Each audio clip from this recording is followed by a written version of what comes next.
Là, le pape devant les fidèles pour la première fois depuis l'annonce de sa renonciation. Benoît XVI va célébrer tout à l'heure cet après-midi la messe traditionnelle du mercredi des cendres. Et ce matin, eh bien, il a présidé son avant-dernière audience générale, rendez-vous hebdomadaire, mais qui a bien sûr pris aujourd'hui un relief particulier. Christelle Méral, Alexandre Dupont. Dès le lever du jour, les fidèles commencent à rejoindre la basilique Saint-Pierre de Rome.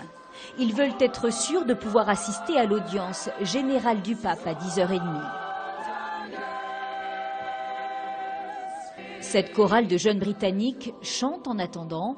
Ils sont heureux de voir Benoît XVI avant son départ à la fin du mois. C'est fantastique de pouvoir dire au revoir à un pape de son vivant. C'est émouvant de pouvoir lui dire adieu alors qu'il est encore avec nous et qu'il n'a pas rejoint les cieux. Avoir la possibilité de dire au revoir, waouh, c'est merveilleux. Une vraie chance.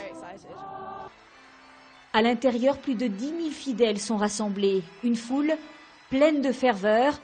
Le pape est ovationné à son arrivée. Benoît XVI réaffirme sa volonté de se retirer. J'ai décidé de renoncer au ministère que le Seigneur m'a confié le 19 avril 2005.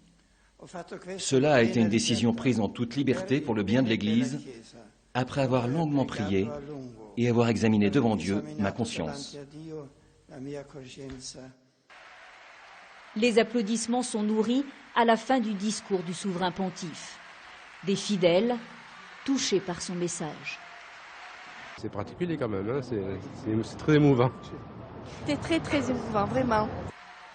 Cet après-midi, le pape va célébrer la messe des cendres à la basilique.